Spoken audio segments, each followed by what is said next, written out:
Buenos días. ¿Cómo están?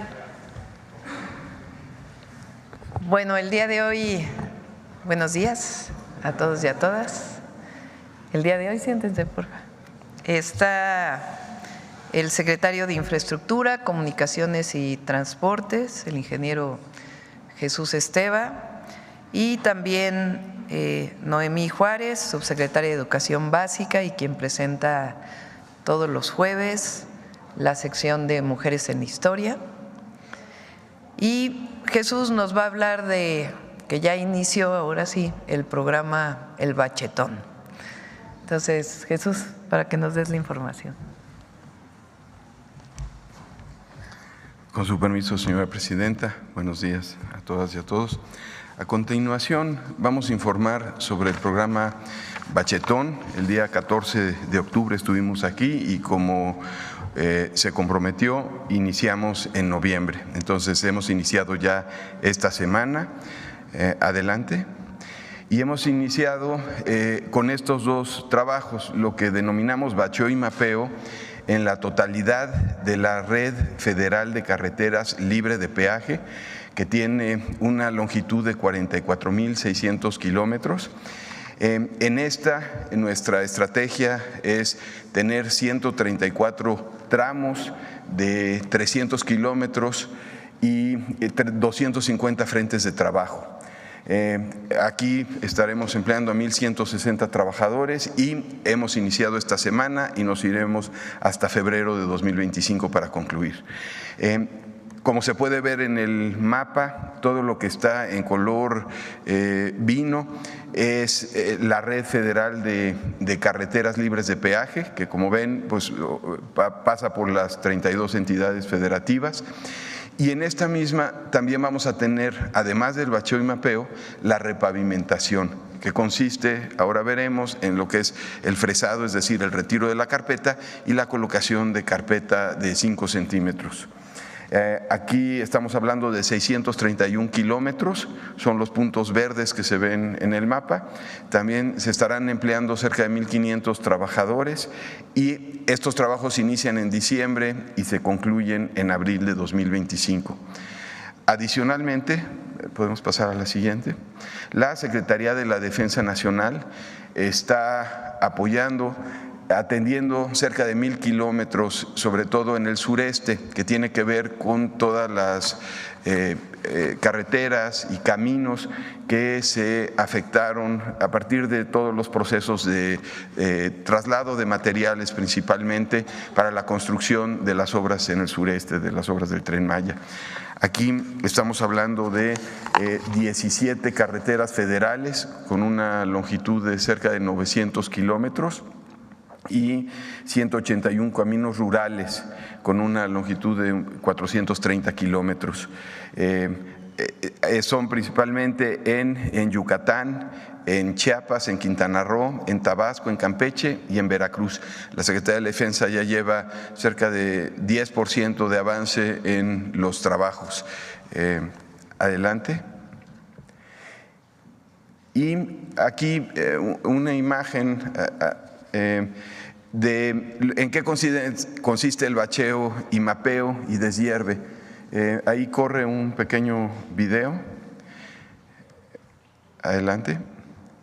Bueno, en el anterior se ve el bacheo y mapeo consiste en el recorte de la zona que está dañada, en el retiro del material que está afectado en el caso de que así sea, si es un bache profundo, en la compactación, en lo que se denomina también el riego de liga.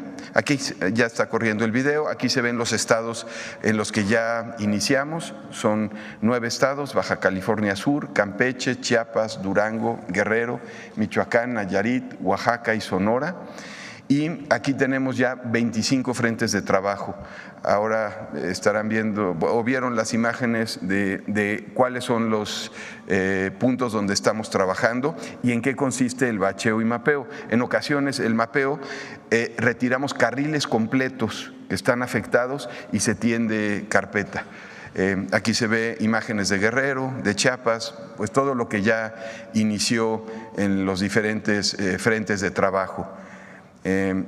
Esto es, tenemos 25 frentes, son 120 tramos activos de 300 kilómetros cada uno. La próxima semana estaremos iniciando el lunes con esos 120 frentes y para diciembre tendremos ya los 134 frentes activos completos.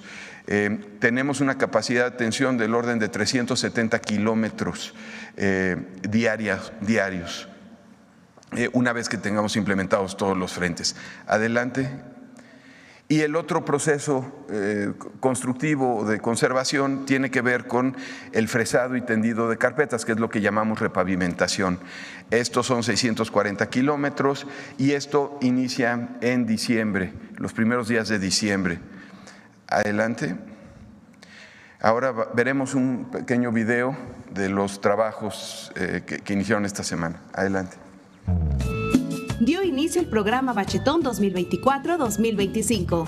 El Gobierno de México, a través de la Secretaría de Infraestructura, Comunicaciones y Transportes, arrancó con los trabajos de conservación rutinaria de la red carretera federal libre de peaje. Esta semana comenzaron las labores de bacheo en Baja California Sur, Campeche, Chiapas, Durango, Guerrero, Michoacán, Nayarit, Oaxaca y Sonora. Y la próxima semana tendremos presencia en las 32 entidades con 134 frentes trabajando de manera simultánea. En total se estarán atendiendo más de 44,000 kilómetros en todo el país. Adicionalmente, con este programa iniciaremos en diciembre la repavimentación de 631 kilómetros con 32 frentes de trabajo. Un trabajo y esfuerzo de más de 2,000 trabajadores. Es por una nación mejor, Bachetón. Continuamos trabajando. Secretaría de Infraestructura, Comunicaciones y Transportes. Gobierno de México. Segundo. Pues como ven, están muy animados los camineros. Y el día de hoy se festeja el Día Nacional del Ferrocarrilero, honrando la memoria de Jesús García Corona, un hombre de 26 años, el primer maquinista mexicano que da su vida por salvar al pueblo de Nacozari, a los lugareños de Nacozari, por eso se llama Nacozari de García. Este hombre desvía un tren que se había encendido uno de los vagones y en el que había dinamita, entonces da su vida y en 1935 Lázaro Cárdenas, el presidente Lázaro Cárdenas, decreta el Día Nacional del Ferrocarrilero, decreta también a él como héroe de Nacozari y por eso se llama Nacozari de García. Entonces a continuación preparamos un video. Adelante. Cada 7 de noviembre se conmemora en nuestro país el Día del Ferrocarrilero, decretado en 1935 por el presidente Lázaro Cárdenas, hecho que buscó honrar a todos los trabajadores ferroviarios en su labor de servicio diario a los pasajeros. Este festejo tiene como origen la historia del héroe de Nacozari, un joven maquinista de 26 años quien dio su vida un 7 de noviembre de 1907 al sacar valientemente del pueblo de Nacozari, Sonora, un tren cargado con dinamita que ya se incendiaba para así salvar la vida de las y los habitantes del pueblo. Los ferrocarriles han contribuido a comunicar regiones distantes, impulsando el comercio, el turismo y el crecimiento de múltiples sectores económicos. A lo largo del tiempo, el ferrocarril, así como el nacimiento de los trenes de carga y pasajeros, han ido evolucionando. Con el compromiso de mejorar la infraestructura ferroviaria del país, en la construcción del segundo piso de la Cuarta Transformación, recuperamos los trenes de pasajeros, no solo para preservar este importante legado histórico, sino para adaptarlo a las necesidades de movilidad y desarrollo. Actualmente contamos con rutas que han conectado a lo largo y ancho del territorio nacional. Trenes amigables con el medio ambiente, rápidos y seguros son los que hoy en día trasladan a miles de mexicanas y mexicanos. Hoy es un día importante para el sector ferroviario. Hoy celebramos a las y los ferrocarrileros dedicados a la construcción, operación y mantenimiento de los trenes y vías ferroviarias que han sido fundamentales para el desarrollo económico y social del país. Hoy celebramos su lucha y su trabajo. Y es cuanto, gracias. Vamos de una vez contigo.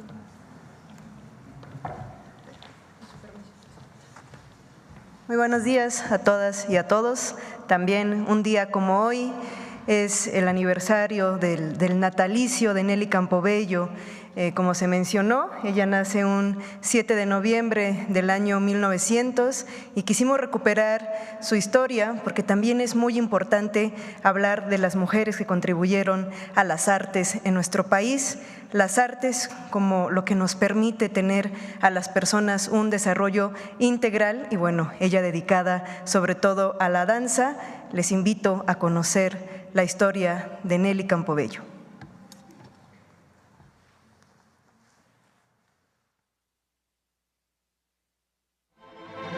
Nelly Campobello fue una mujer que irrumpió en la esfera artística y cultural mexicana del siglo XX como una destacada y polifacética creadora. Bailarina, maestra, coreógrafa, directora e investigadora, promovió el desarrollo de la danza en México y al mismo tiempo creó obras icónicas. Además, en literatura, produjo poesía y narrativa sobre la Revolución Mexicana con una voz innovadora. Nelly nació en Durango y creció en Chihuahua. Tras la muerte de su madre, ya de joven, se mudó a la Ciudad de México. En 1930, se incorporó a la sección de Música y Bailes Nacionales de la Secretaría de Educación Pública y desde entonces, su carrera en la danza despegó. Fundó la Escuela Nacional de Danza y creó el Ballet de la Ciudad de México, donde nació el ballet masivo 30-30. Una representación simbólica de la revolución que contó con la interpretación de 400 mujeres rojas, 200 sembradoras, 200 soldados, 200 campesinos y 200 obreros. Salen mujeres de rojo, simbolizan el anhelo de libertad, avanzan tratando de organizarse. Toman las armas que entregan a los campesinos y estos corren llevando la revolución por todos los ámbitos y las mujeres quedan en el campo como llama encendida que sostiene a los libertadores. La obra monumental dancística de Nelly Campobello fue comparable a la de los muralistas mexicanos, aunque efímera y en movimiento. Además de narrar la épica revolucionaria con mujeres en roles protagónicos, fue una creadora que supo valorar lo personal y lo cotidiano. En su escritura, plasmó sus experiencias como testiga directa de la Revolución Mexicana en Chihuahua. Uno de sus libros más conocidos es Cartucho, una colección de estampas íntimas del acontecer revolucionario villista, desde una mirada adolescente. Y pasaba todos los días, flaco, mal vestido, era un soldado. Se hizo mi amigo porque un día nuestras sonrisas fueron iguales. Le enseñé mis muñecas, él sonreía. Había hambre en su risa. Yo pensé que si le regalaba unas gorditas de harina, haría muy bien. Hubo un combate de 3 días en Parral. Se combatía mucho. En una camilla de ramas de álamo pasó frente a mi casa. Lo llevaban 4 soldados. Me quedé sin voz con los ojos abiertos. Sufrí tanto. Se lo llevaban, tenía unos balazos, vi su pantalón. Hoy sí era el de un muerto. Los relatos, poemas y coreografías de Nelly Campobello conforman, a través de la creación, una original memoria sobre el transcurrir y la esencia de la Revolución Mexicana. Sin duda, Nelly Campobello fue un símbolo, es un símbolo en la historia de nuestro país y cabe mencionar que en el terreno de la danza pues también contribuyó su hermana Gloria y Nelly, son quienes dan este impulso, este auge a la coreografía y a la danza en nuestro país. Y bueno, para finalizar, esta es una invitación a todas las maestras y los maestros a que recuperemos la obra de Nelly Campobello, porque sobre todo pensemos que muchas veces cuando estudiamos historia creemos que la hacen los adultos. Pero lo importante de Nelly Campobello es que además en su contexto está hablando desde la mirada de una adolescente, de alguien que está viviendo, y es una manera de acercarnos a nuestras niñas, niños y adolescentes, de decir, ustedes también formaron parte de la historia, ustedes, ¿qué les hubiera tocado vivir si hubiera nacido hace 100 años, en qué condiciones, qué les hubiera tocado ver en la Revolución Mexicana. Entonces, la obra literaria de Nelly Campobello es una excelente oportunidad para acercarnos, para que las niñas, niños y adolescentes también se den cuenta que son y han sido protagonistas de nuestra historia. Muchísimas gracias. ¿Es cuánto, presidente? Muchas gracias, Jesús. Noemí. Ahora sí, a las preguntas. A ver, por acá.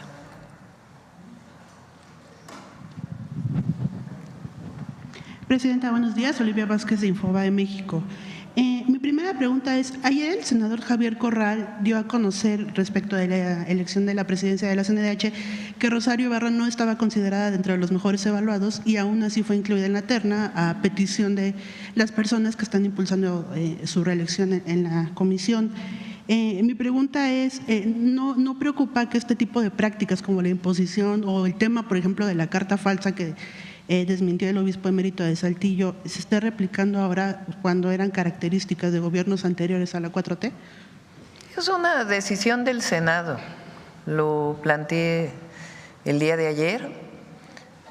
Las y los senadores hacen la terna a partir de sus comisiones y el Pleno decide a partir de la terna.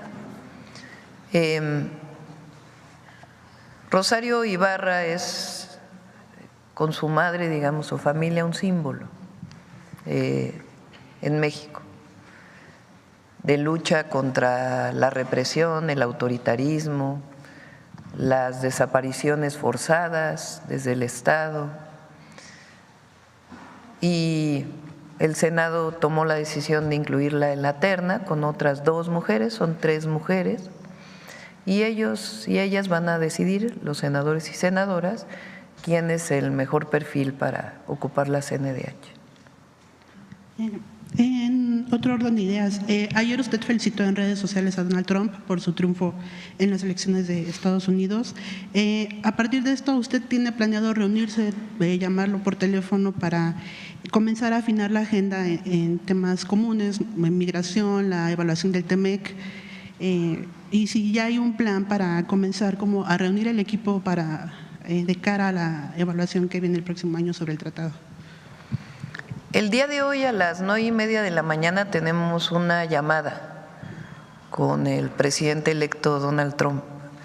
Ayer hice la felicitación una vez que fue público el reconocimiento de la candidata, la vicepresidenta Harris, Kamala Harris, del reconocimiento de Trump, de tal manera como el presidente electo, como el ganador de la elección en Estados Unidos, de tal manera que pues ya no hacía falta esperar a los procedimientos de su colegio electoral, sino que ya había sido reconocido. Entonces en ese momento le felicitamos y va a haber una buena relación. Envié una carta formal que ayer mismo llegó a sus manos, espero, por lo menos a su equipo, y también planteamos pues felicitarlo personalmente. Entonces nos informaron que el día de hoy a las 9:30 de la mañana, vamos a acabar como a las 9 la conferencia, para que podamos prepararnos con la intérprete para poder hacer esta llamada, que es una llamada cordial de felicitación, y ya habrá momento pues para platicar todos los temas de la agenda bilateral, que son pues muchísimos. Y finalmente, igual, alusivo al tema de Estados Unidos, el presidente nacional del PAN, Marco Cortés, ayer lanza un comunicado en donde felicita obviamente a Donald Trump por su triunfo, pero también hace un llamado a que ayude a México para poder tipificar el delito de narcoterrorismo. ¿Qué opinión le merece esta insistencia del presidente del PAN para que se incluya este delito en el código? Yo creo que ayer lo leí, y no sé si también vieron su declaración el día de la decisión de la Corte, el día antes de ayer, en donde hacía un llamado al ejército para que tomara partido. No sé si decir que está haciendo el ridículo o de plano llamarle traidor a la patria, porque es que no hay explicación intermedia. Ellos ganaron, bueno, ellos perdieron más bien, ellos tuvieron un porcentaje de votación en esta alianza del grupo conservador del PRI, el PAN y el extinto PRD, pues de un porcentaje muy menor al que obtuvimos nosotros, reconocido por las instituciones electorales, que eso es muy importante, por el INE y por el Tribunal Electoral del Poder Judicial de la Federación. Durante toda la campaña hablaron de que estaban a favor de los programas sociales. Después, el presidente del PAN sale a decir que se equivocaron, que son unos mentirosos, porque ellos nunca estuvieron de acuerdo con los programas sociales, porque así reconoció, ¿no? Lo que les dijimos al pueblo de México es mentira. Nosotros nunca hemos estado a favor de los programas sociales. Después, aquí mismo en la conferencia, cuando los programas sociales se vota en la Cámara de Diputados y Senadores para que pasen a la Constitución los programas de bienestar, el PAN vota en lo general a favor y yo en la conferencia digo, bueno, ¿están a favor o están en contra? Y entonces en lo particular votan en contra. O sea, ¿cómo? Y luego ahora, cuando se vota la incorporación de la Guardia Nacional a la Secretaría de la Defensa Nacional, es la primera vez que él en el Senado dice que se catalogue como narcoterrorismo. ¿Por qué? Porque está llamando a la intervención extranjera. Ayer de plano ya pues la pide abiertamente. Entonces, o sea, ¿así creen que van a rescatar a su posicionamiento? Pues no, se van a hundir más. Y luego pues su dirigente máximo, el de Mexicanos por la Corrupción, porque es su dirigente máximo, pues lo mismo, diciendo que hay corrupción en el Poder Judicial, pero que defiende al Poder Judicial. O sea, ¿cómo? Entonces digo, o hace el ridículo, que creo que lo está haciendo frente al pueblo de México, y de plano, pues sus declaraciones, pues nada más vean, y no lo digo porque lo vayamos a hacer ni mucho menos, lo que dice el Código Penal respecto a traición a la patria. No es que lo vayamos a acusar, ni mucho menos. Aquí hay libertad, que no se vaya a malinterpretar lo que digo, pero solo vean esa redacción y compárenlo con las declaraciones que está haciendo. O vamos a juntarlo, está haciendo el ridículo y aparte, pues es traidor a la patria. Entonces,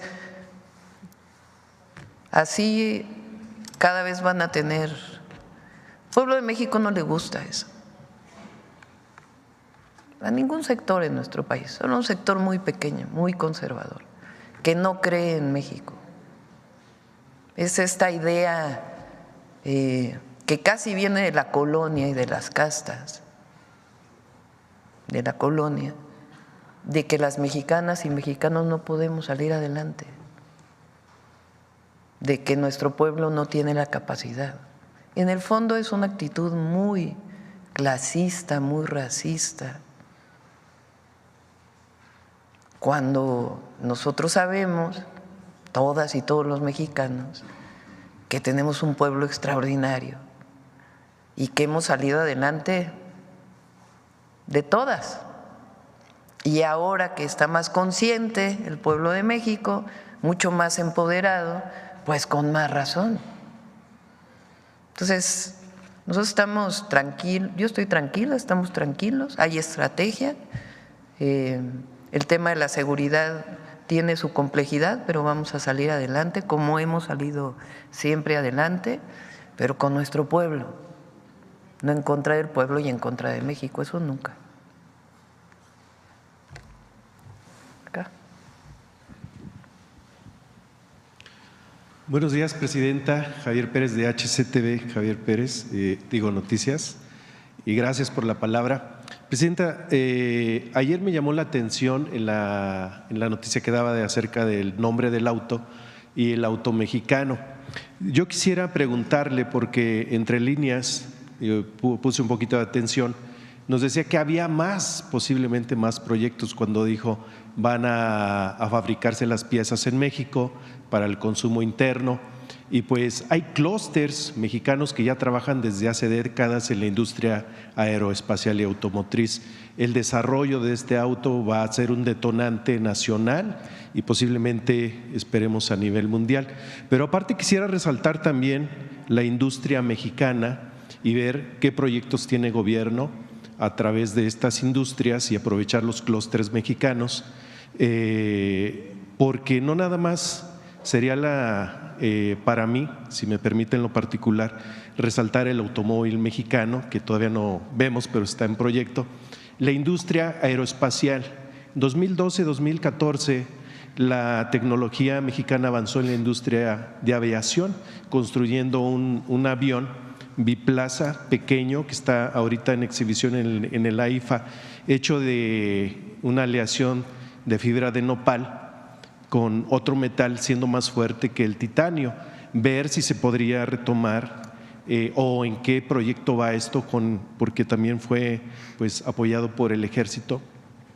Y la industria también armamentista de México, está el rifle Izcoatl, que pues tiene una alta calidad, es retráctil, es de fabricación mexicana. Y voy a lo siguiente: Donald Trump ha estado dentro de campaña en los últimos días pues poniéndose tiros en el pie, queriendo meter impuestos, cuando la industria mexicana le ha vendido más de 43,000 millones de dólares de abril a la fecha, siendo una cifra histórica, y el desarrollo mexicano pues va en avance. En este sentido, ¿qué opinión le merece? Y sería una pregunta y varias al mismo tiempo, en lo que es el desarrollo mexicano, porque México le vende a Estados Unidos esta cantidad, es histórica. Hay una estrategia para convencer al país vecino, país del norte, de evitar este tipo de comentarios, porque sería un problema económico para ellos más que nada, más que para México, y ya que México está avanzando. Esa sería la primera pregunta. La respuesta al país vecino, y ver si hay más proyectos mexicanos, y hacia dónde va prácticamente también la industria automotriz en este sentido por parte de su gobierno. Tenemos un plan en donde está incorporada la Secretaría de Ciencia, Tecnología, Humanidades, Tecnología e Innovación, con la doctora Rosaura Ruiz, los institutos tecnológicos. El Tecnológico Nacional de México es una institución muy importante que se conoce poco. Estudian ahí cerca de 600,000 jóvenes. De hecho, es la institución más grande pública de formación de ingenieras e ingenieros en nuestro país. Está el Instituto Politécnico Nacional, las universidades públicas y los institutos de investigación vinculados con el CONACYT.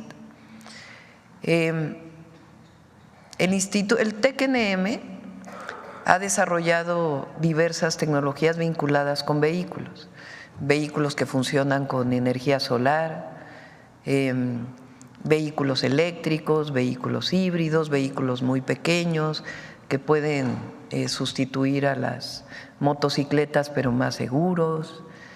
Ha desarrollado una serie de inventos tecnológicos. Por otro lado, el INAOE, que es una institución vinculada con la óptica y los observatorios históricamente, y después en el desarrollo de materiales, ha desarrollado semiconductores. Somos de los pocos países en el mundo que tenemos desarrollo en semiconductores, no los que son muy pequeñitos, pero sí de cierta cantidad de nanómetros. Secretaría de Marina, por ejemplo, tiene el desarrollo de drones, es decir, de aviación no tripulada. Nacionales, que los desarrollaron ellos. Secretaría de la Defensa Nacional también tiene muchos desarrollos tecnológicos. En aviación, mucho desarrollo, pero también vinculado con otros temas como los ventiladores que se hicieron en el periodo del COVID, que venían de investigación que tenía que ver con ello. Entonces, hay mucho desarrollo de investigación en México, también de humanidades y también de creación artística. Muchas veces esta inventiva no se traduce en patentes. La patente es un esquema que permite darle la propiedad intelectual y la capacidad de desarrollo a un invento de este tipo. Una vez que se tiene esta patente, se puede comercializar la patente por una institución incluso pública o por el inventor y poderlo desarrollar en un proceso industrial. Son distintas etapas desde la investigación, la invención, la creación, hasta el desarrollo tecnológico. Entonces, la doctora Rosaura Ruiz lo que está haciendo pues le llaman ahora el ecosistema, desde la primera parte hasta la última parte. Entonces, en el caso de los vehículos hay un desarrollo muy grande y hay también pequeñas empresas privadas en México que han desarrollado vehículos eléctricos. Entonces, la idea no es regresar al pasado neoliberal donde se le daba dinero de CONACYT a las grandes empresas supuestamente para que desarrollaran nuevos productos tecnológicos, sino el recurso a las investigaciones de educación superior, particularmente las públicas, de ahí su patente y su vínculo con empresas que permitan la comercialización de estos proyectos. Entonces, hay varios proyectos estratégicos que estamos planteando. Uno de ellos es el vehículo eléctrico, un vehículo compacto que sirva para México, que sea sustituto, por ejemplo, de la motocicleta, que pueda tener un costo accesible, pero que sea más seguro, que no alcance a lo mejor grandes velocidades, pero que para las zonas urbanas pues resulta muy adecuado. ¿Cómo se comercializaría? Pues es ya lo que estamos viendo. Pueden ser industrias mixtas o la privada con una patente de una institución o incluso la propia producción a través de una institución. Son distintos esquemas. Entonces, todo ello lo que hace es, primero, pues desarrollar el potencial que tenemos las y los mexicanos, que es grandioso y que a veces se queda en una publicación, en una investigación científica o en un prototipo y que después ya no tiene su desarrollo. Entonces, lo que queremos es impulsarlo porque la soberanía y el desarrollo tienen que ver también con el desarrollo científico y el desarrollo tecnológico. No tenemos por qué solo recibir inversión extranjera directa, que es importante, pero nosotros también podemos desarrollar nuestra propia industria. Se decía en el neoliberalismo que la mejor política industrial es la que no existía. Nosotros no creemos en eso. Ayer tuve una reunión en la mañana con el que dirige BlackRock, con Larry Fink, y hablábamos de ello, de que, por ejemplo, ahora pues está la inteligencia artificial como los grandes desarrollos de distintos países y con ello las grandes instalaciones que se tienen que hacer para tener equipos que procesen datos y los almacenen, los grandes data centers que ahora se dicen. Pero no solo es la inteligencia artificial, nosotros también creemos en el desarrollo industrial que genera empleos y genera desarrollo para nuestro país. Entonces, este es uno de los planes que presenté en los 100 puntos del Zócalo, que va muy avanzado y que ya en su momento lo vamos a poder presentar. Y la idea es incorporar a los jóvenes y a las jóvenes, los estudiantes, las estudiantes del TEC-NM, del POLI, de otros institutos, otras universidades, pues que sean parte de este proceso de inventiva, porque queremos producir más patentes y también el desarrollo industrial. Y eso se combina con el proyecto que tenemos de polos de bienestar para los parques industriales en México. Entonces, un proyecto que no es de un año, es de mediano plazo, pero hay que empezar en algún momento. Entonces, eso le da mucha fortaleza a nuestro país, pues no solamente para el desarrollo propio, disminuye importaciones, que también es algo que es importante desarrollar, sobre todo con aquellos países donde no tenemos tratado comercial, y potencia el desarrollo nacional. Y no solo se mide en crecimiento económico, en PIB, sino en empleo, buenos salarios y este desarrollo inclusivo, incluyente, sustentable que queremos para México. Entonces, este es el proyecto de innovación tecnológica que pues tenemos mucho entusiasmo, como se habrán dado cuenta. Habrá más. Ya lo vamos a presentar en su momento para que se conozca. Me decías también, México tuvo también el récord de exportaciones ahora, el último mes es un récord muy importante y somos el principal socio comercial de los Estados Unidos. Y eso es parte del diálogo que tiene que haber con Estados Unidos, porque hoy todavía está el presidente Biden y con el presidente Trump, de lo que yo he estado planteando, que no es que haya competencia entre México y Estados Unidos y Canadá, sino que el tratado permite complementarnos y también fortalecer la economía de todo el continente. Gracias, presidente. Gracias.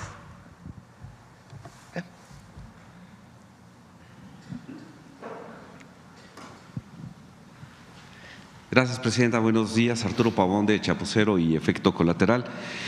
La primera pregunta es, ¿cuál es su evaluación después de los resultados en las elecciones de Estados Unidos en relación con su reunión con Larry Fink, y qué les diría a los agoreros del desastre económico que pues decían que se iba a disparar el dólar, que efectivamente lo hizo, pero obviamente regresó a sus causas normales? ¿Qué les diría? Bueno, el día de ayer fue una reunión importante porque nos da oportunidad de que se conozca cuál es el plan que tenemos para nuestro país y los buenos indicadores que tenemos a partir de la entrada de la Cuarta Transformación, porque cambió el modelo económico, cambió el modelo de hacer gobierno, pues entramos a un nuevo proceso histórico en México que ha dado resultados. Es decir, se sustenta en el humanismo mexicano, en la economía moral, pero por más que nuestros principios sean sólidos y no hubiera resultados, pues entonces sería difícil defenderlo. Y el proyecto, el sexenio del presidente López Obrador, pues dio muchísimos resultados. Mejora en las condiciones de vida, disminución de la pobreza, de las desigualdades, desarrollo de nueva infraestructura, programas del bienestar, avances en educación, en salud. Entonces hay resultados. Y ahora pues en el segundo piso de la Cuarta Transformación partimos de ahí para seguir desarrollando el país.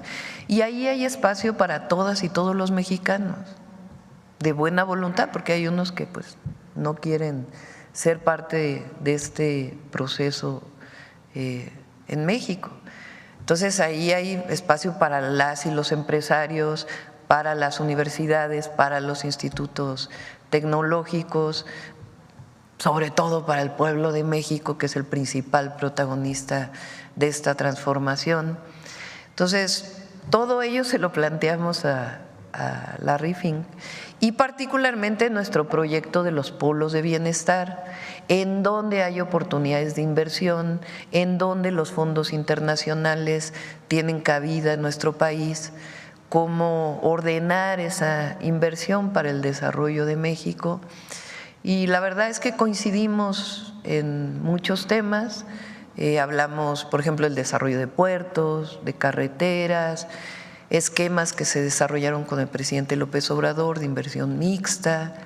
Entonces, todo ello fue parte de la conversación y él coincide en que es un muy buen momento para México, que México en el fortalecimiento del tratado y su fortaleza económica que se mostró el día de ayer, en particular, con nuestra moneda, como una moneda fuerte. Fue un día de muchos movimientos, de muchos volúmenes de movimientos relacionados con el peso, y todo ello coincidió en que en efecto pues es un muy buen momento para México y el desarrollo económico, y siempre le planteamos que no es el pasado en donde lo que ofertaba México eran los bajos salarios, no. Fíjense, México, para que nos sintamos orgullosos, orgullosas, es de los países que más ingenieros forma en el mundo, e ingenieras. Estamos entre los 5 países que más ingenieras e ingenieros forman en el mundo. Eso es una riqueza enorme, no lo tiene cualquier país. Entonces no es ofrecer aquí hay bajos salarios, no. Esta es la riqueza de México, y por supuesto en un modelo de desarrollo soberano, pero donde la inversión extranjera es una parte importante de este proceso. Pues imagínense que hubo el récord de inversión extranjera directa en el periodo del presidente López Obrador, y va a seguir habiendo, estoy convencida de ello. Y bueno, hablando de los ingenieros, ya siendo tantos, ¿es posible la transferencia de conocimientos y se está previendo eso al llegar muchas industrias transnacionales, y que en México se pueda lograr ya una buena transferencia de conocimientos y despuntar ahora sí como una superpotencia? Sí, nosotros somos una potencia cultural, que eso no se nos olvide nunca, y somos la 12ª economía del mundo. El presidente López Obrador nos llevó del lugar 15 al lugar 2, y México va a seguirse desarrollando, y sobre todo pensando en el bienestar de las mexicanas y mexicanos, porque no solamente, repito, son indicadores económicos. Entonces sí, esta parte importante es seguir desarrollando nuestra ciencia, nuestra tecnología, y también el contenido nacional de las inversiones, para que se potencie el desarrollo en nuestro país.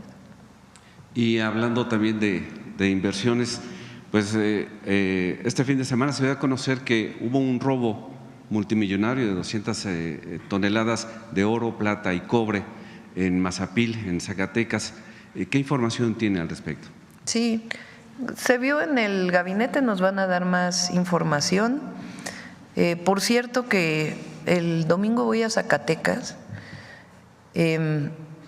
Es muy importante la disminución de los homicidios que ha habido en Zacatecas, del 2021 a la fecha, porque a veces salen las noticias de los problemas de inseguridad y luego no sale la disminución en los índices delictivos.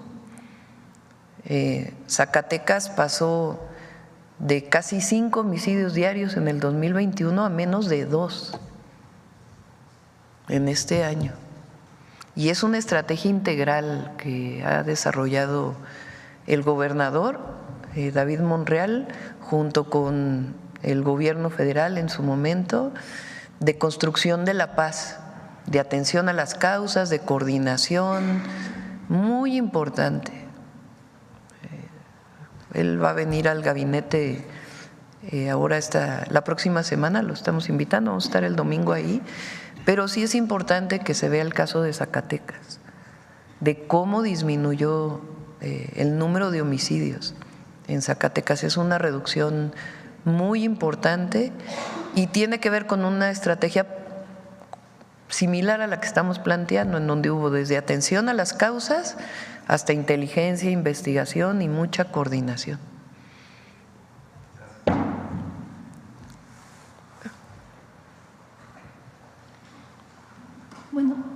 Buenos días, presidenta Tania Damián de Ángulo 7 de Puebla.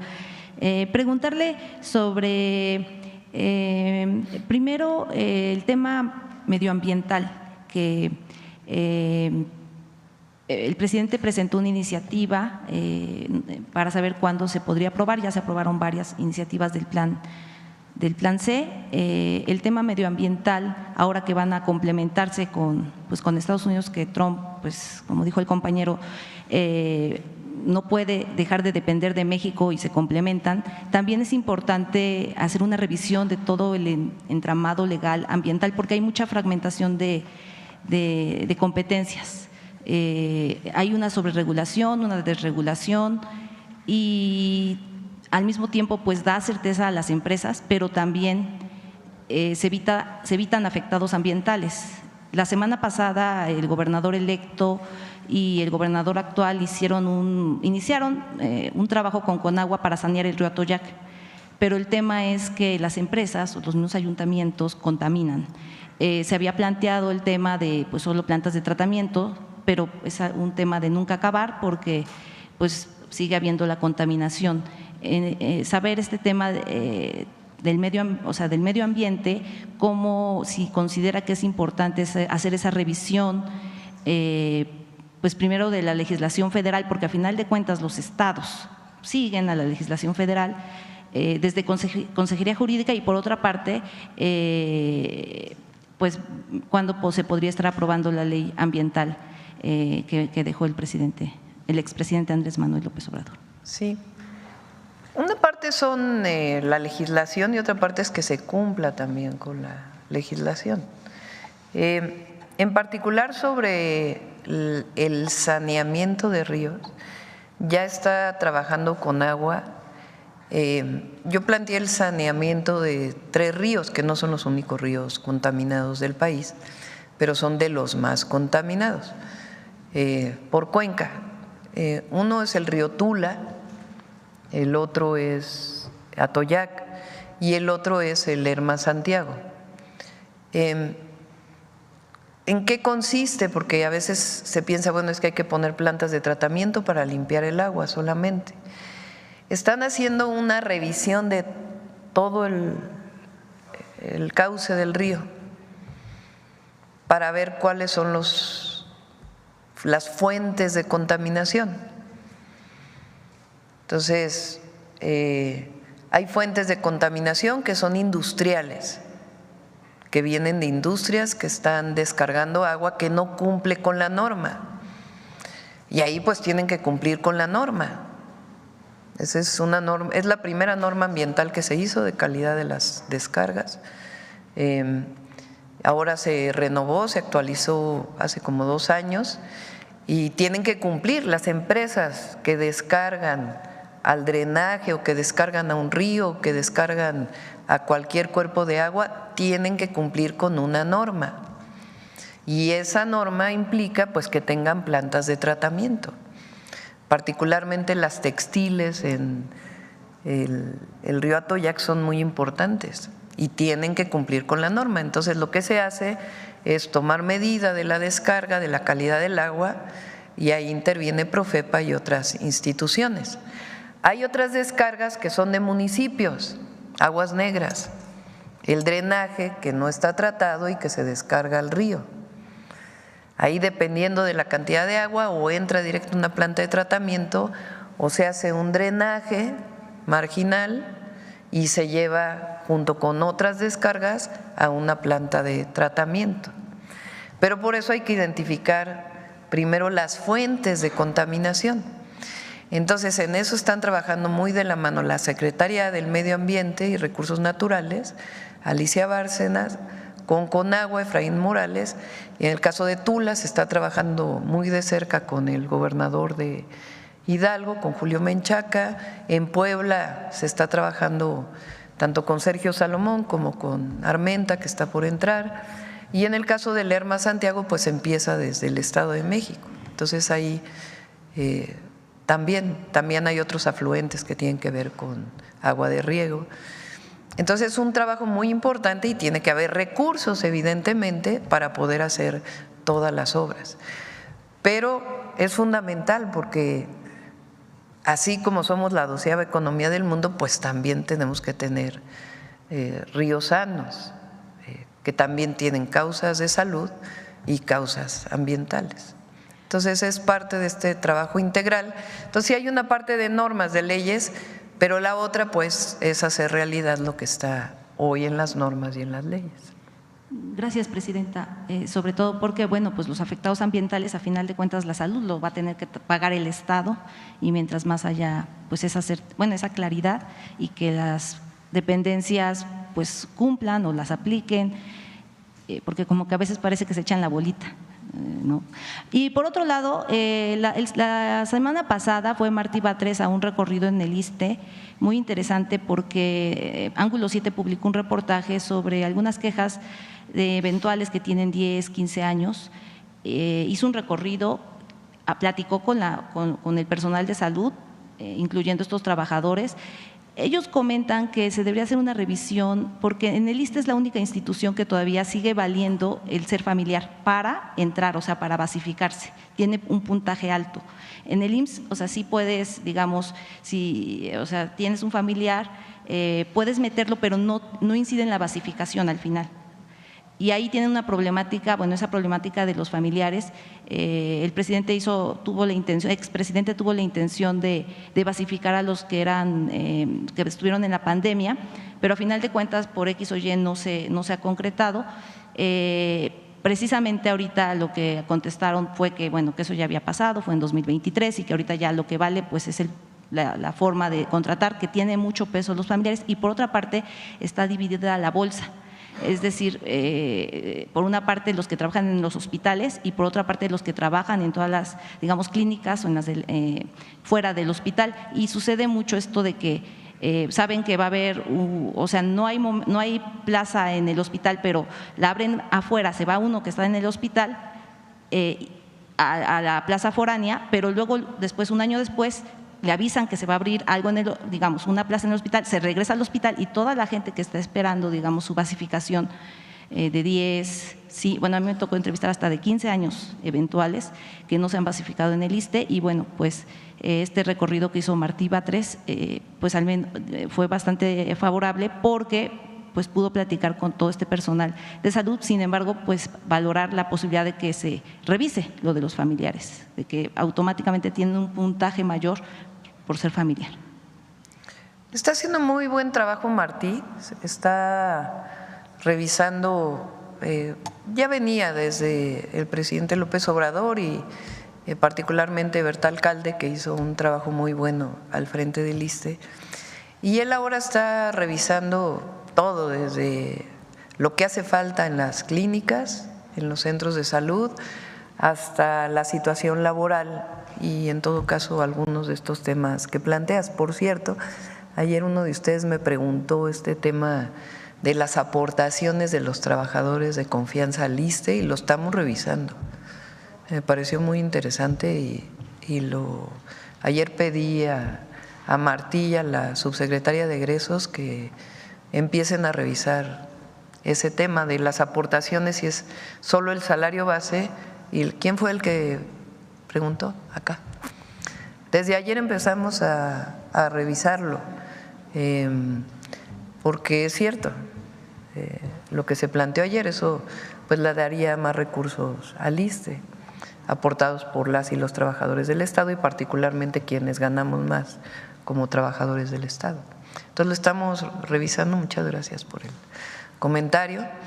Y estamos revisando también, por ejemplo, les planteo algunos temas, y si nos están escuchando los trabajadores de la salud del ISSSTE,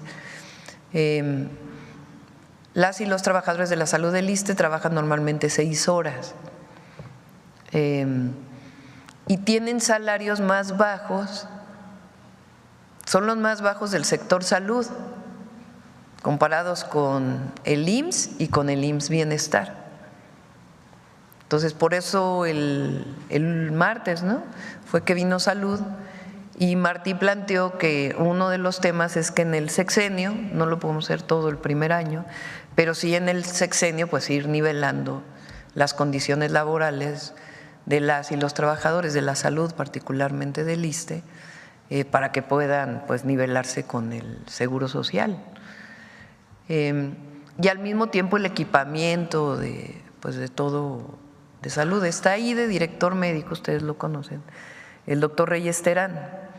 Él estaba de coordinador de los institutos de salud, de la SINSAE, y ahora es el coordinador médico del ISSSTE, es muy bueno él también.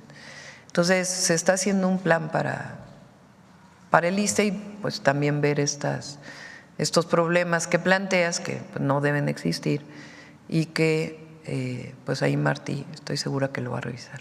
Gracias, presidenta. Y por último, hablando del Día del Ferrocarrilero, Puebla tiene mucha tradición, más de 150. Saber este proyecto del tren Puebla, Ciudad de México, Veracruz, cómo se está avisorando. Muchas gracias. Sí, ahí la idea es poder, estamos viendo la posibilidad de utilizar las vías actuales para poder llegar hasta Puebla y luego a Veracruz. En todos los casos estamos viendo qué posibilidad hay de utilizar las vías actuales, aunque se utilicen para carga, y las condiciones en las que están las vías y en las condiciones en las que los concesionarios deberían tener las vías y si se cumple, porque ese es también otro tema importante. Entonces, se está viendo la posibilidad de usar las vías actuales, mejorarlas. En el caso, por ejemplo, ya lo vamos a presentar pronto, del México Nuevo Laredo, que es México Querétaro, y también México Querétaro nos sirve para el que va hacia el Golfo y el que va hacia el Pacífico. Entonces el México Querétaro también tiene vías actuales. Se iba a inaugurar un tren México Querétaro. Se destinaron recursos en los 80s, su modernización. Incluso si ustedes van por la vía, ven catenarias que se pusieron en aquella época. Y después, creo que incluso fue Miguel de la Madrid que iba a inaugurar o inauguró. Y después, en el 97 fue, o 95, que se privatizaron.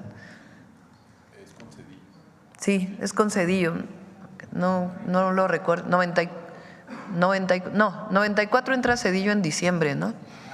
Entonces yo creo, no estoy segura si fue 95, 97, cuando privatiza los ferrocarriles y pues ahí dejan de circular los ferrocarriles de pasajeros y comienzan a circular los de carga exclusivamente, y también pues con muchos problemas en este proceso de concesión. Entonces estamos revisando a fondo todo el tema de los ferrocarriles, más ahora con la reforma constitucional. 96, mire, diciembre del 96, sí. Mal, el terrible, no queremos recordar de aquellos. ¿Qué tal? Muy buenos días, muchas gracias, presidenta. Me presento porque me estoy estrenando aquí en la mañanera. Mi nombre es Olga Ojeda Lajud, soy corresponsal del grupo Imagen del Golfo, que tiene 5 periódicos impresos, 3 digitales, una revista, encabezadas por el Diario del Istmo.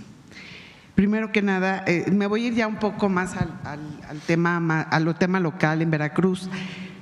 Como usted sabe, pues tenemos 3 puertos importantes, que es Tuxpan, Coatzacoalcos y Veracruz.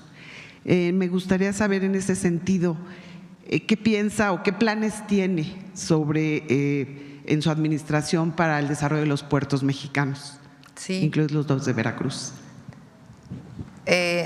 Ya vamos a presentar el plan de puertos con la Secretaría de Marina.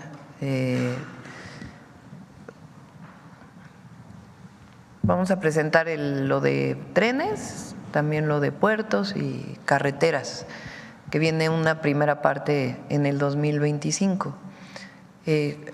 Lo que hoy son las ACIPONAS, que están a cargo de la Secretaría de Marina, ellos generan recursos y esos recursos los pueden invertir en el puerto. Entonces la idea es que esos recursos pues se inviertan en distintos puertos que queremos desarrollar, tanto en el Pacífico como en el Golfo, y obviamente pues Salina Cruz, que es uno de los proyectos que ya incluso lo tienen 4 empresas privadas, además de la Secretaría de Marina. Se va a hacer un trabajo para Veracruz y Coatzacoalcos, que también es parte del tren interoceánico. En el caso de Coatzacoalcos y Veracruz también está contemplado en este programa. Tuxpan, de acuerdo con Secretaría de Marina, que son los expertos, es más un puerto de cabotaje, es decir, de transporte menor de mercancías de un lugar a otro, puede ser en México. Estamos acostumbrados en México a pensar que el transporte de mercancías interno, pues eso, por carretera o por tren o por avión, pero también puede ser por barco o también hay, ya se le llama cabotaje. Entonces, Marina piensa que Tuxpan puede ser un muy buen puerto para el cabotaje. La nueva gobernadora, Rocío Nale, tiene muchos planes para Tuxpan, de potenciar ahí el desarrollo pues que se cayó durante todo el periodo neoliberal de Pemex, de petroquímica, y hay un terreno muy grande de Pemex que puede ser también utilizado para un polo de bienestar. Entonces hasta ahora ese es pero va a haber inversión en Veracruz, aparte de los puentes, ¿verdad?, que también lo estamos desarrollando con Rocío, para que en el caso de Coatzacoalcos el tren interoceánico pueda llegar hasta el puerto. Y además pues tienen problemas de saturación. Entonces Rocío tiene la idea de hacer puentes, nuevos puentes para la entrada a las ciudades. La vamos a apoyar con estos proyectos, y aparte el desarrollo de los puertos y el puerto de Tuxpan, que en realidad pues es un polo de desarrollo. Muchas gracias. Y bueno, hablando un poco de desarrollo, usted sabe que en el mes de octubre fue el mes con fuertes lluvias que afectaron severamente al estado de Veracruz, especialmente al sur del estado, en donde, bueno, se aplicó el plan DN3 y el plan Marina. Y quiero saber, todavía pues hay muchos rezagos, sobre todo en localidades rurales. Quiero saber si de alguna manera ustedes están contemplando alguna ayuda extraordinaria para los damnificados y las familias que resultaron afectadas. Sí, estamos en comunicación con Cuitláhuac, García, fue producto del crecimiento del río, inundó varias comunidades. El otro día decía por pues el triste tema de España, de Valencia, que aquí México ha desarrollado una capacidad enorme, particularmente con las Fuerzas Armadas, pero también con CENAPRED y otras instituciones civiles, de atención en caso de desastres como estos o de problemas de inundación, sismos, toquemos madera. Pero las Fuerzas Armadas, Marina, Secretaría de la Defensa, actúan de inmediato. No necesitan la orden del secretario de la Defensa para poder actuar. Ellos saben que para apoyar a la población tienen protocolos de ayuda inmediata, y eso es algo muy bueno que ha desarrollado nuestro país. Entonces, en el caso de Veracruz, estábamos no recuerdo en qué lugar estábamos, en una de las giras, y vi en las redes el tema, y ya estaban actuando desde el día anterior con la coordinación también de Protección Civil. Y ya que termina, digamos, la emergencia, entonces entra también con la Secretaría de Bienestar para poder hacer censos junto con el gobierno estatal para ver qué ayuda requiere. Y bueno, también, Presidenta, aprovechando mi oportunidad, el próximo año se van a renovar en el estado 212 alcaldías en todo el estado de Veracruz. En ese sentido, quisiera preguntarle si se mantiene su convicción de no tolerar el nepotismo, que lo ha dejado muy claro en cargos locales, y si se podría evitar que se hereden estos a través de alguna reforma, o bastaría el llamado a los líderes de los partidos políticos. Vamos a enviar la reforma para la no reelección y que no pueda haber herencia de cargos, vamos a decirle así, de un familiar directo, particularmente en el Ejecutivo, es decir, presidencias municipales, gubernaturas y presidencia de la República. Entonces, sí vamos a enviar la iniciativa. Yo creo que ahora tiene todavía mucho trabajo el Congreso de la Unión y no solamente lo que ya se había enviado desde el 5 de febrero, sino enviamos las modificaciones a la Constitución para la igualdad sustantiva, que ya está a punto de pasar por todos los congresos estatales. Se acaba de enviar esta modificación para darle la posibilidad a la Secretaría de Seguridad Ciudadana, que ya la tiene en los hechos, pero no quedó clara en la Constitución, para hacer inteligencia y investigación coadyuvando con el Ministerio Público, que va a dar pie a la ley de coordinación de la inteligencia y la investigación. Es decir, hemos enviado otras leyes, entonces estas las vamos a enviar hasta el próximo año. Sí. Acá. Ahora va a dar tiempo, hay tiempo todavía. Buenos días, Presidenta. Shaila Rosagel, corresponsal de Grupo Gili, El Imparcial de Sonora, La Crónica de Mexicali y Frontera de Tijuana. Presidenta, ayer Marta Bárcena, ex embajadora de México en Estados Unidos, alertó sobre las amenazas de Donald Trump que no deberían de tomarse o no se podrían tomar, que deberían de tomarse con seriedad, porque no solamente, bueno, ella considera que no solamente es retórica de campaña política. Ella puso como ejemplo pues la amenaza del cierre de la frontera con México en el primer día de su gobierno, y también el tema migratorio, que fue uno de los temas que ella considera principales por los que en su campaña pues de Donald Trump, y que este tema migratorio pues sí podría hacerse realidad, lo que él ha dicho, ¿no? ¿Qué opina de estas opiniones de Marta Bárcena?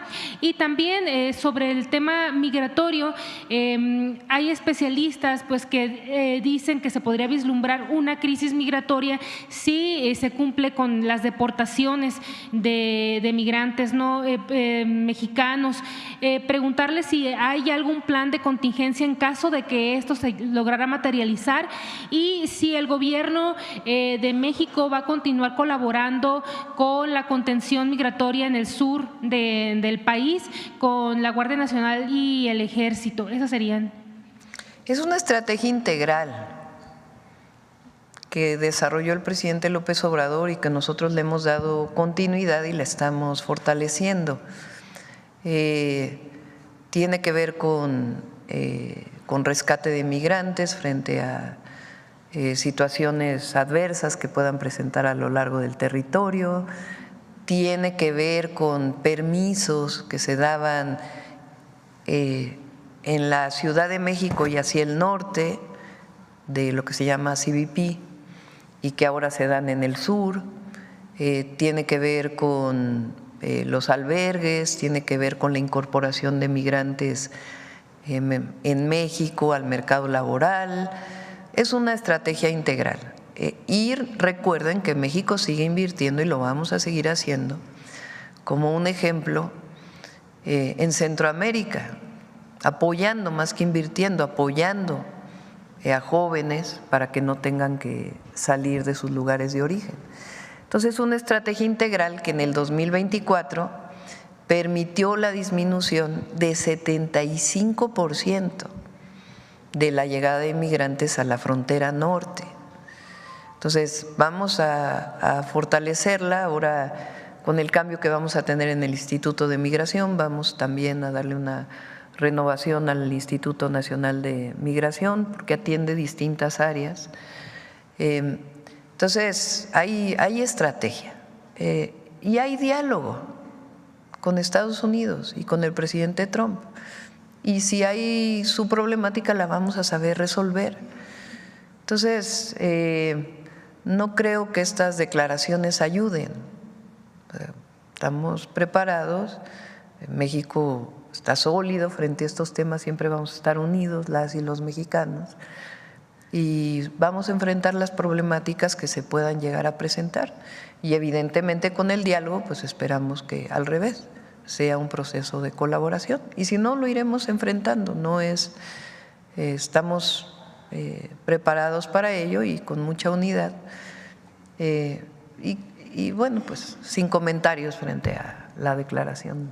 Gracias, presidenta. Sobre el informe de seguridad que se dio hace algunos días, bueno, resaltó este incremento del 18.3% en el delito de extorsión, que comentaban que es el único de alto impacto que no tuvo una caída en los delitos.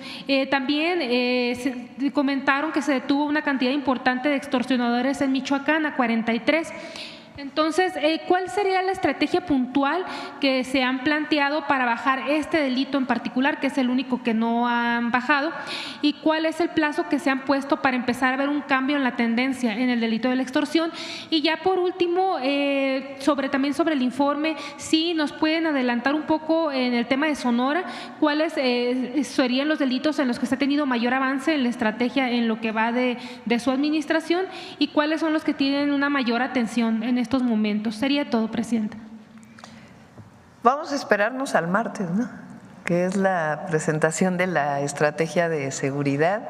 Recuerden que está una de las reformas que está pendiente en el Congreso, es catalogar la extorsión como delito grave, y también el que se pueda perseguir de oficio, que es parte de lo que vamos a desarrollar después en las leyes secundarias.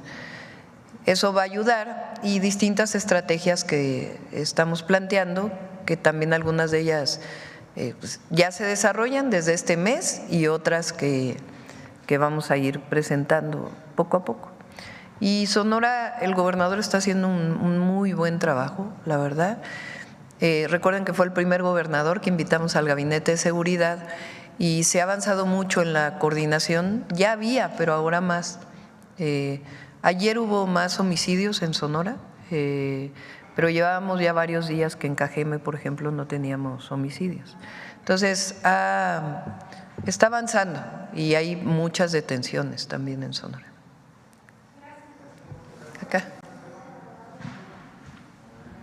Buenos días, presidenta. Carlos Domínguez, de Nación 14. Hoy a las 11:30 de la mañana, el gobernador de Tamaulipas, Américo Villarreal Anaya, inaugurará en Matamoros, Tamaulipas, el Congreso Nacional Aeroespacial, que se proyecta pondrá tanto al Estado como al país en el radar del mundo en esta materia. Presidenta, el programa de este Congreso contempla conferencias magistrales muy importantes, talleres, mesas redondas, entre otras actividades, además de la intervención de la ponencia del astronauta mexicano Rodolfo Neri Vela y exposiciones de la empresa del multimillonario Elon Musk, SpaceX, donde se expondrá su visión sobre el futuro de la exploración espacial.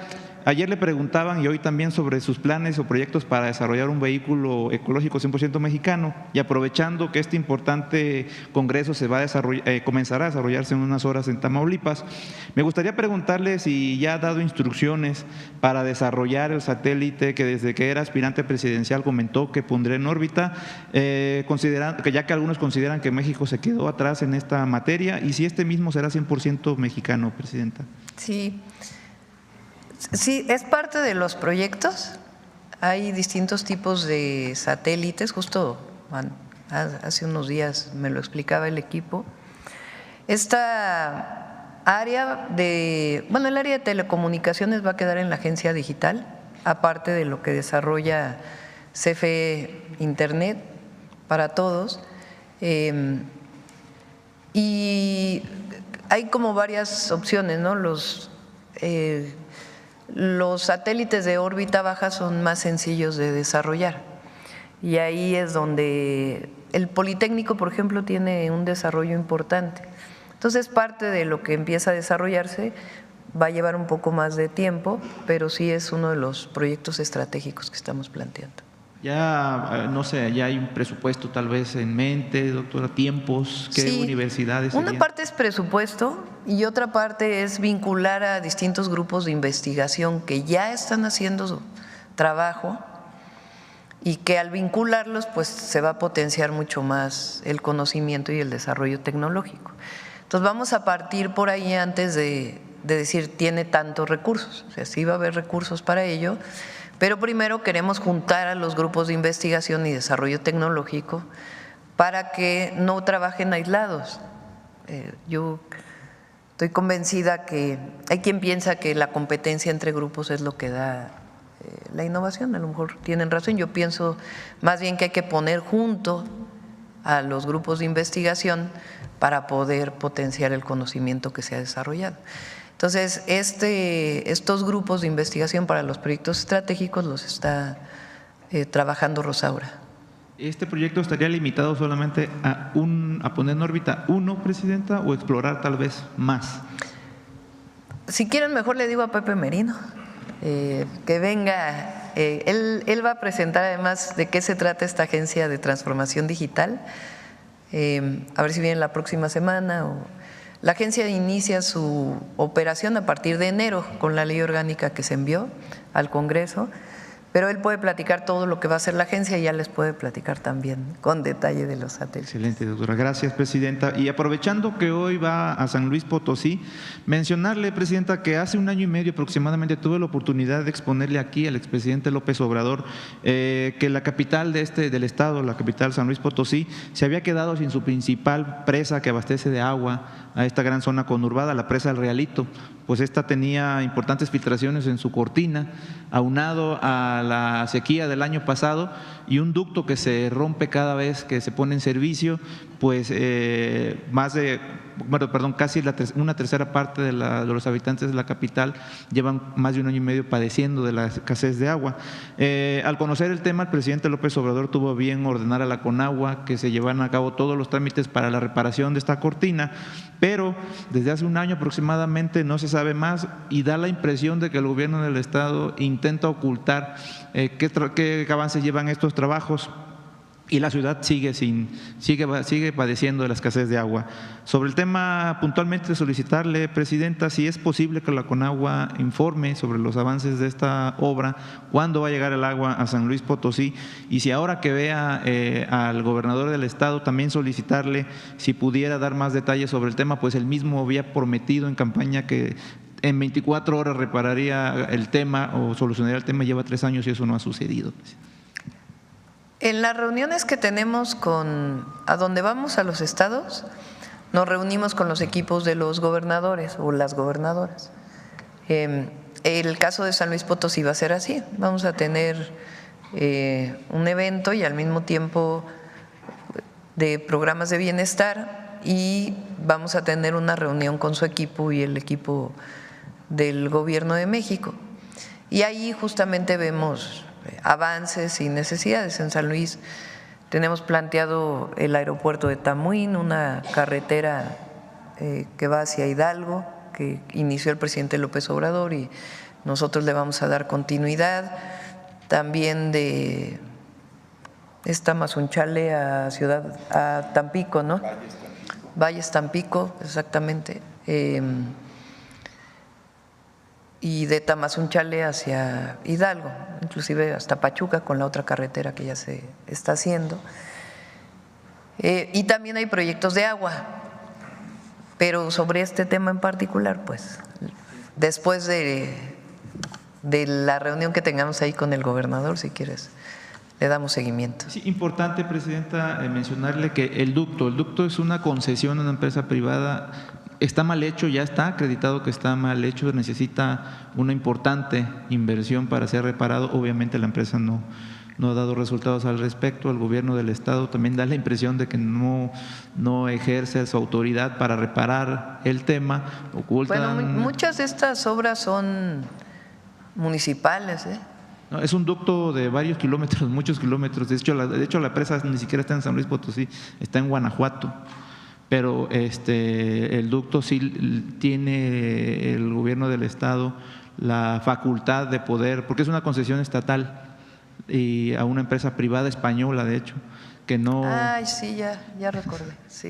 Sí, entonces, por eso, porque de nada serviría si la cortina de la presa, se repara. Sí, lo revisamos este fin de semana con el gobernador y… ¿Sería posible informar y los detalles? Informamos, sí, ya recordé el caso. Gracias, Presidenta. Acá. Presidenta, ¿cómo está? Buenos días. Luis Ángel Marín de Radio Resultados, con estaciones como @FM, La Poderosa, entre otras. Preguntarle su reacción. Ayer la Suprema Corte echó atrás la prohibición a la importación de vapeadores y sus productos relacionados que se había impuesto el sexenio pasado. ¿Qué se hará en este caso? Porque pues de verdad es un tema muy grave de salud. Pues ya está la reforma en el Congreso. No vamos a dejar de insistir. Muy bien. Mi siguiente pregunta. Ayer vimos que ratificó o envió al Congreso la ratificación al equipo de Hacienda que encabeza Rogelio Ramírez de la O. En este tema, el presupuesto, Presidenta, 2025 ya está listo. ¿Cuál sería el rubro con más recursos para este año 2025? Lo vamos a presentar aquí, las líneas generales del presupuesto. Se tiene que enviar a más tardar el 15 de noviembre del paquete presupuestal, a más tardar el 15 de noviembre. Obviamente se mantienen los programas sociales, hay recursos para los nuevos programas, para educación, para salud, hay ahorros en algunos temas también muy importantes que permiten orientar hacia la inversión de trenes, de carreteras, de agua. Entonces ya prácticamente está listo el paquete, lo hemos estado trabajando desde antes de que entrara al gobierno. El presidente López Obrador me dio oportunidad de que pudiera trabajarlo con Rogelio Ramírez de la O. Y ahora pues le hemos estado dando seguimiento. Entonces, si me permiten, pues que venga Secretaría de Hacienda para que se pueda explicar los rubros más generales del paquete. Muchas gracias. Nos decía sobre su reunión ayer con Larry Fink, si nos puede ahondar un poco más si le dio alguna cifra que se invertirá en México y en qué. No hablamos en particular de cifras, ustedes saben que ellos son un fondo de inversiones. También vino una alianza que ahora tienen con un fondo de infraestructura. Entonces, un poco a lo que venían pues es cuáles son los proyectos que tiene México y qué tanto estos fondos internacionales pueden apoyar el desarrollo de estos proyectos. La gran mayoría de ellos es para apoyar a empresas privadas, para inversión privada. Entonces, nosotros le planteamos que el viejo modelo de asociación público-privada no lo vamos a desarrollar, que son nuevos modelos, en todo caso, de construcción mixta, parecidos a los que hizo el presidente López Obrador para, por ejemplo, el aeropuerto de Tepic o algunos otros, que ese es, digamos, uno de los caminos para infraestructura, pero hay otras áreas en donde hay inversión privada, como en puertos, por ejemplo, en donde hay distintas formas de inversión y ahí pueden entrar estos fondos de inversión. Entonces, pues obviamente planteamos que México quiere las inversiones, que hay un nuevo modelo, él conoce muy bien al presidente López Obrador, estuvo aquí con él varias veces, entonces conoce el modelo de desarrollo y quería escuchar de nosotros pues cuál era la visión que teníamos. Le planteamos, por ejemplo, el tema de energía que se presentó ayer y otros temas que también platicamos de este proyecto de polos de desarrollo que tenemos. Entonces fue una muy buena reunión. Muy bien, muchas gracias. Ya por último, muy interesante estos homenajes a mujeres en la historia. Hoy veíamos lo de Nelly Campobello. ¿Podría reforzarse este homenaje poniendo a escuelas, instituciones, el nombre de estas mujeres en la historia? Porque muchas escuelas llevan nombres de otros países o de ciudades y sería buen homenaje reforzar mujeres en la historia usando estos nombres para las escuelas. No sé qué opine de esto. Sí, la idea es que no solo se queden en estas secciones que presenta en la mañanera Noemí. Ella es la subsecretaria de Educación Básica. Sí. Ella es maestra. Entonces la idea es que este trabajo pues también vaya a las escuelas y también se fomente de distintas formas. Así como hicimos el Paseo de las Heroínas aquí en la Ciudad de México, pues tenemos varios proyectos para promover. Ayer tuvimos reunión con la Secretaría de las Mujeres, con Citlali, Y hablábamos mucho de esto, porque hay un proyecto particular para el tema de violencia contra las mujeres, viene además noviembre, en donde hay un día que es el 25, creo que es el 25, entonces se va a hacer una campaña permanente contra la violencia o en contra de la violencia hacia las mujeres. Pero además de la reivindicación de las mujeres en la historia, que también es muy importante, y de la reivindicación de que las mujeres podemos estar en cualquier espacio de la vida pública, profesional, de la igualdad, de cómo debemos compartir el trabajo en el hogar, hombres y mujeres. Todo ello es parte del proyecto de Secretaría de Cultura que se va a coordinar, de la Secretaría de las Mujeres, que se va a coordinar con Secretaría de Cultura, con Secretaría de Educación. Entonces sí, la reivindicación de las mujeres mexicanas es en todos los ámbitos y uno muy importante es porque durante años nos enseñaron que pues a los héroes, si acaso había algunas heroínas por ahí que surgían, la Corregidora y algunas otras, y otras eran por ser esposa de, incluso la Corregidora mucho tiempo se enseñó porque era Josefa Ortiz de Domínguez, porque era la esposa del corregidor, y no su historia de vida, que es una historia muy interesante en aquella época, y cómo ella siempre apoyó la independencia. Y así como ella, pues se nos enseñó, por ejemplo, Margarita Maza, la esposa de Juárez, pues siempre la vemos como la esposa de Juárez, y conocemos muy poco sobre ella y el sufrimiento que tuvo a lo largo de su vida por apoyar la causa de la independencia y la reforma. Entonces, todo esto pues es parte del reconocimiento de las mujeres mexicanas, que nos revalora y nos reivindica y le da a las niñas y a las jóvenes pues una perspectiva que no está prejuiciada de que solamente podemos ser ciertas profesiones o ciertos oficios y que podemos ser cualquier cosa que podamos ser. Las calles donde vivieron, por ejemplo, o calles pudieran nombrarse también, con las mujeres, ¿no? También. Muchas gracias, Presidenta, muy amable. Ya acabamos aquí adelante, vamos por una más porque nos vamos a ir allá a la llamada que tenemos ahorita. Gracias, Presidenta. Marco Antonio Olvera, del periódico digital Hidalgo News y del canal México News World. Buenos días a las personas que la acompañan.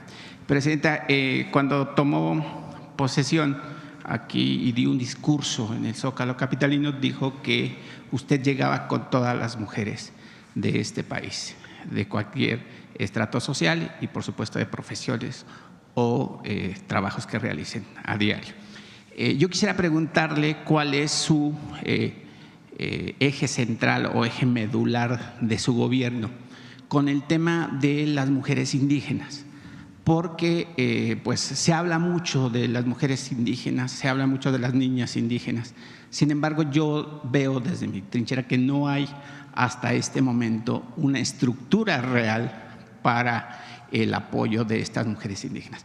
Y bueno, ejemplos hay muchos, sobre todo que sufren violencia y no van a la escuela, que también el no ir a la escuela es una violencia. En ese sentido también quiero decirle, Presidenta, que en el sexenio del entonces presidente Andrés Manuel López Obrador le hice dos planteamientos que quizá pudieran ustedes retomarlo.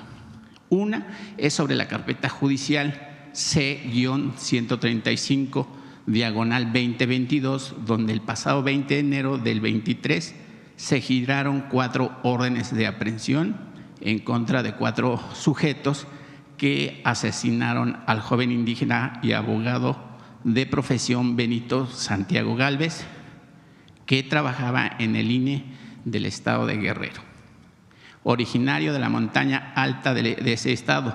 De las 4 órdenes que se giraron, solo hay 2 detenidos y otros 2 son Herón Iturbide Arias y José Manuel Iturbide Demetrio, quienes no se les tocó ni con el pétalo de una rosa.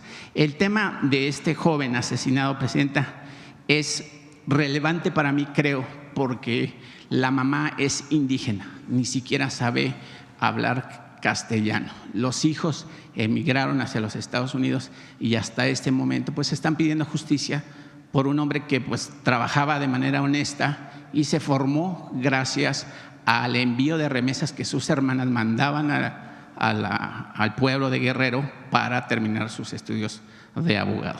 El otro tema es también de indígenas en el estado de Oaxaca, donde sobresalen la corrupción, la impunidad y tráfico de influencias, además del nepotismo que no se da mucho en nuestro país.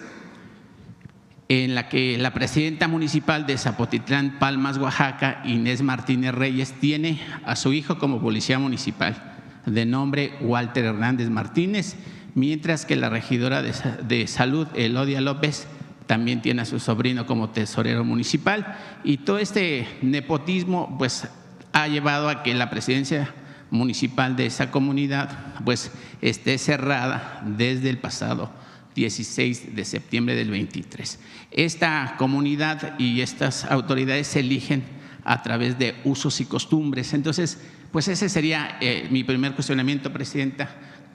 ¿Qué le responde a las mujeres indígenas? Que le vuelvo a reiterar, hasta este momento no hay una estructura real que puedan defenderse. Bueno, sobre los casos, para que nos los pases y los compañeros de Atención Ciudadana los puedan recibir y poder apoyar.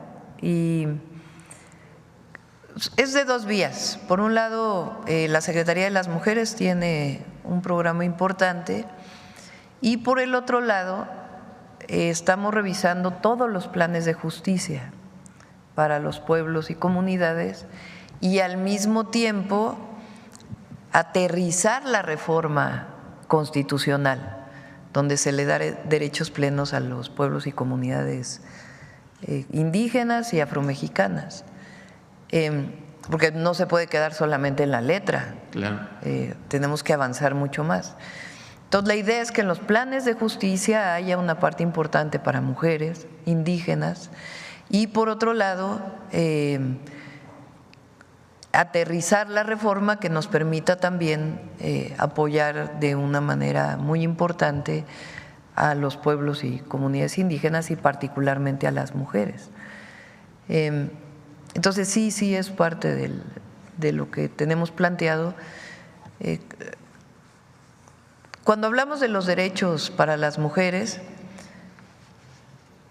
yo decía en campaña, no solamente es por el bien de todos, primero los pobres, que los pobres incluye, aunque es las y los pobres, pero formalmente pues incluye a hombres y mujeres, sino por el bien de todas también primero las pobres. No. Y donde hay más pobreza, abandono y discriminación es a las mujeres indígenas. Yo lo dije aquí un día, muchas mujeres indígenas que emigran a las ciudades a trabajar en el hogar para que otras mujeres puedan salir a trabajar, son invisibles.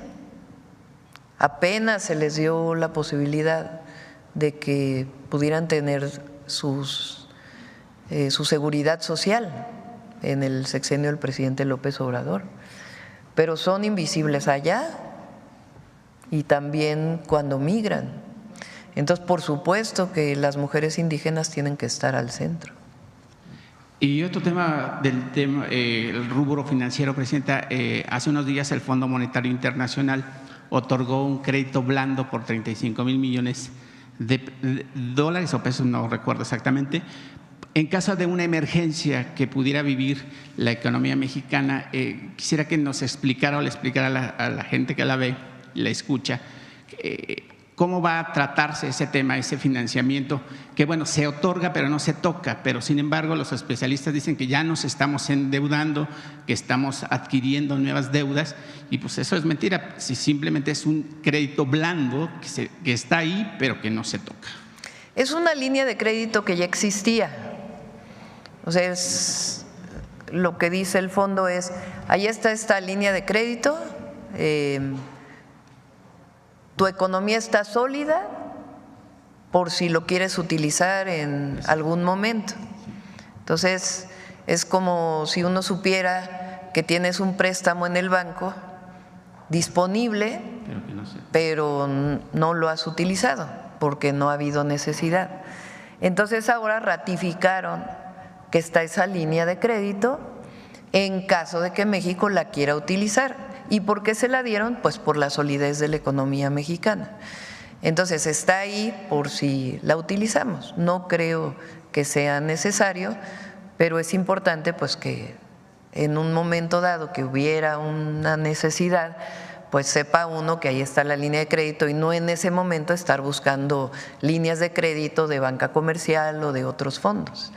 Entonces, eso resalta la solidez de la economía mexicana y tienes ahí pues un préstamo que en caso de que sea necesario lo utilizas. Hasta ahora no se ha utilizado y no creo que vaya a ser necesario utilizarlo. Están bien las finanzas públicas, le estamos dando seguimiento puntual, el secretario de Hacienda evidentemente, pero nosotros tenemos reuniones semanales para darle seguimiento al cierre presupuestal del 2024 y ya está listo el paquete del 2025, que va a reducir el déficit, por cierto, y también al mismo tiempo se mantienen programas sociales, el apoyo a todos los derechos y también inversión. Por último, y muy rápido, en el Congreso local de la Ciudad de México, una integrante diputada de Morena presentó una iniciativa de ley, no sé si se enteró, le pasaron a su personal, que en la delegación Iztacalco, aquí en la Ciudad de México, un padrastro y el esposo de la esposa del mismo, pues asesinaron a un niño que se llama Cruz y que ahora están impulsando una ley que se llama Crucito, con el afán de que los padrastros y las madres de los niños pues sean castigados con penas pues severas para que nunca más se metan con los niños. Yo creo que es un crimen meterse con los niños. En ese tema, Presidenta, yo sé que usted no lo puede decir por su investidura, pero en México debería aplicarse la pena de muerte con esa gente que obviamente ya ni siquiera es humana porque se cometen ilícitos con los niños que no debería de cometerse. ¿Cómo sería su postura de impulsar esta iniciativa para pues, recibir castigos más severos con esta gente? Yo no creo en la pena de muerte y además es algo que viene desde hace muchos años en nuestro país. Es parte de los liberales mexicanos. Entonces, México no tiene ese castigo porque finalmente es hasta dónde tiene el Estado la posibilidad de matar a alguien, aunque sea un juicio. Entonces, yo no creo en la pena de muerte, sí creo que hay delitos que deben de considerarse delitos graves, y en particular en estos casos de violencias familiares y particularmente violencia contra las niñas y los niños, tiene que haber ambos temas, la sanción penal y también la atención, la parte de atención a las causas,